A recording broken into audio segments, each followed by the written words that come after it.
So 50/50 is back in the headlines. And once again, it's not for a good reason. This time it's about Keena. She's been through a lot. And what's happening right now is honestly pretty serious. According to recent developments, the ongoing legal case surrounding the group has triggered some really intense trauma for her. Most of you probably saw the statement from Attract already. Keena's not participating in any of the promotions for 50/50's third mini-album Day and Night, which dropped on April 29th. At first, the company said it was for health reasons and that she needed rest and recovery, but now we know it's deeper than that.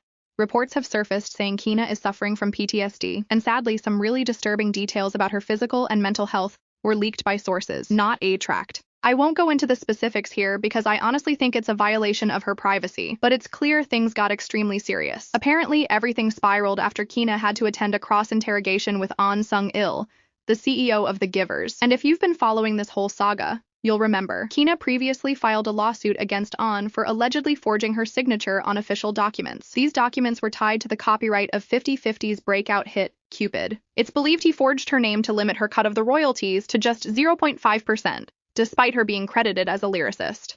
That's beyond shady. So when Keena and Ahn were both called in for a 2-hour police cross-interrogation, things took a turn. According to Attract today, they confirmed the leaked information with a media house. Her health took a serious hit right after that meeting. She started experiencing intense symptoms, both mentally and physically, and eventually decided to pause all activities to focus on recovery. That face-to-face meeting with Ahn Sung didn't just stress Keena out.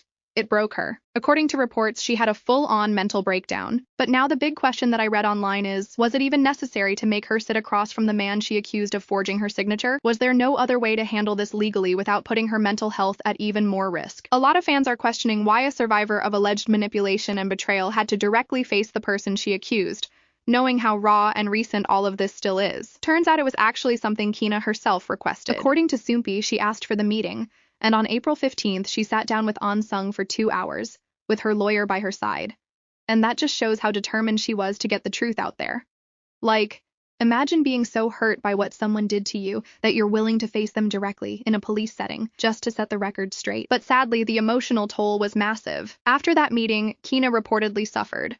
So while the confrontation was brave and probably something she felt she had to do, it clearly came at a huge personal cost. And let's talk about something that's really not sitting right with a lot of people. The fact that her mental health struggles are now out there for everyone to read. Yes, it's important to understand what she's going through so we don't minimize it. But at the same time, the specific details, those are deeply personal. The fact that this even got leaked is just gross. If I were in her shoes, already suffering from PTSD, and then saw my symptoms plastered online, that would make things 10 times worse. As I speak of my understanding of PTSD, correct me if I'm wrong, PTSD is deeply connected to a person's sense of control and safety. When intimate health details are made public without consent, it can feel like another violation, which in turns reinforcing the original trauma. Knowing the public is discussing your symptoms can trigger shame, embarrassment, and increased anxiety, all of which can intensify PTSD symptoms. If you read or hear about one's trauma over and over, it can easily cause re-traumatization, meaning the brain relives the stress as if it's happening again. In short, leaks like this can absolutely make someone's PTSD worse. And that's why privacy, sensitivity, and informed consent are crucial when dealing with any kind of mental health information. It's just heartbreaking. You can tell Keena was incredibly brave. Maybe she needed to face Ahn Sung for her own closure, her own justice, but someone in a position of power should have stepped in. She shouldn't have had to carry that weight alone, especially if it was going to damage her so deeply afterward. Someone said, "I feel legitimately sick at the prospect of my face and PTSD splashed onto a headline with the intimate details of a mental break in the body. It's so unbelievably painful." And you know what? That really puts things in perspective.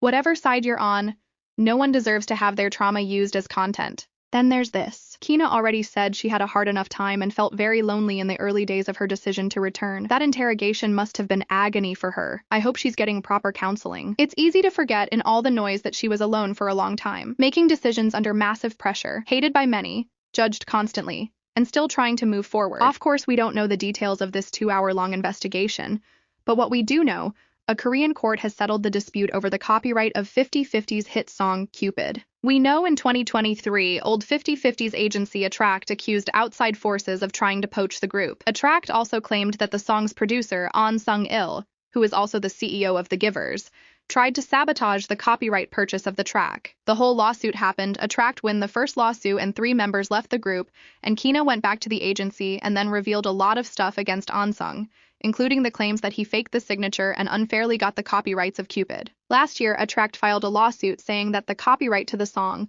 which was held by the Givers, actually belonged to them and demanded that the rights be transferred. They argued that the copyright should be shared, or at least not fully controlled by the Givers. The problem is that the Givers were the ones legally listed as the sole owners, and they had all the rights to use, sell, or license the song however they wanted. But now, the court has made it official.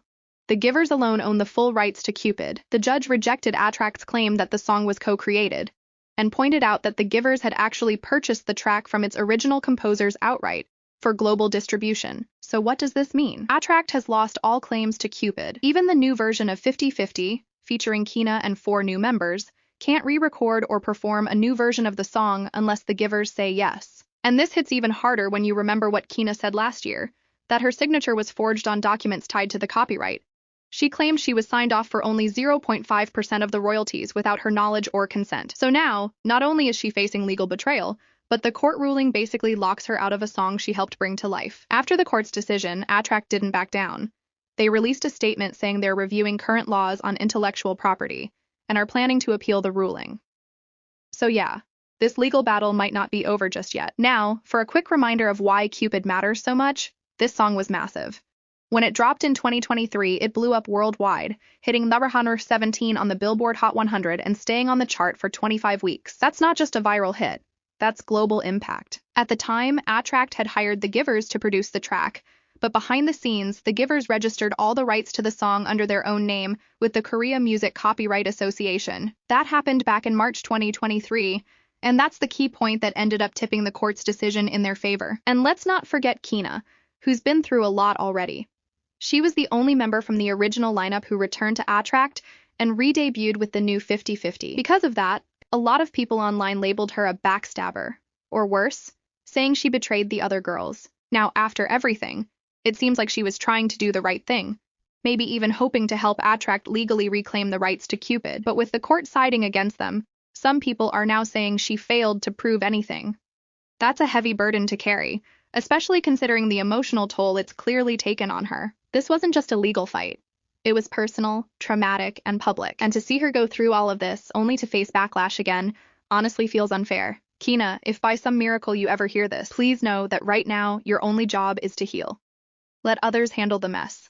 Just take care of yourself. A lot of people are heartbroken, angry, and feeling like justice completely failed her. But at the same time, there's also backlash against Keena and even Attract. Some are blaming the agency for forcing her into this legal battle in the first place, like she was some pawn in a bigger fight process. And yeah, now that the other 3 former members are back under the Givers as Abloom, their fans are jumping back into the scene, and not exactly in support of Keena. Some of them are even mocking her, or celebrating Attract losing the lawsuit. It's just a lot. That's it for today's video. If you've got thoughts on this whole situation, Keena, the lawsuit, or anything else, drop them in the comments below. I'd love to hear what you think.